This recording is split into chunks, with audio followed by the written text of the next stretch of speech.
So I've been sitting here for hours, and I mean hours, trying to understand and process this trade just like everyone else. And I've come to the conclusion that it really just doesn't make any sense whatsoever, which is why the shock value for everyone has been so high.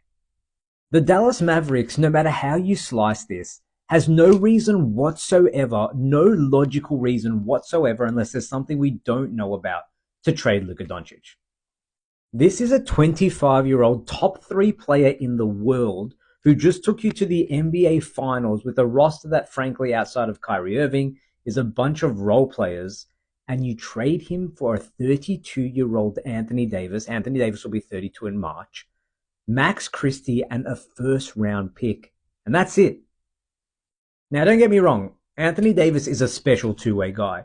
But you didn't even canvass the league to see who wanted Luka. You could have got at least 5 first-round picks. Mikal Bridges was traded for 5 first-round picks. Imagine what you could have gotten for Luka. This situation becomes even more bizarre when Nico Harrison's comments pop up saying that defense wins championships and they're in win-now mode and that's why they got AD and they can't build around Luka and all this nonsense. Reports coming out that they're worried about his conditioning and that he's putting on some weight and things like that. That's not why you trade someone. I like the Mavs roster. It's nicely balanced. AD can play the 4, Derek Lively, Daniel Gafford can play the 5. It looks good on paper. It makes sense in a lot of ways. But you woke up today a lot worse. You didn't take a step forward towards a championship. You took 3 steps backwards. And as far as we know, AD and Kyrie are going to be fun together, but neither of them have ever proved they can be a number 1 option on a championship team. And they're both above 30. Kyrie Irving's 33. People think he's young. He's not. But what about the Lakers? They just hit the jackpot overnight.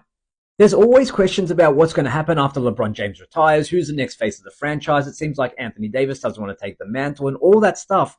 And now you've landed Luka Doncic, who's 25, and you have him for the next 10 years. Now, it can't be understated about how much they're going to miss AD defensively as an anchor, as their best defender. But that's a problem you worry about later. The trade deadline still has a few days away. You can land a center, and this roster can be right there contending for a title with the best teams in the league now. And now you have a 40-year-old LeBron James who has the opportunity to extend his career because you bring in a guy that's so high usage but also so high value with the production that it can extend James for how long he wants to play.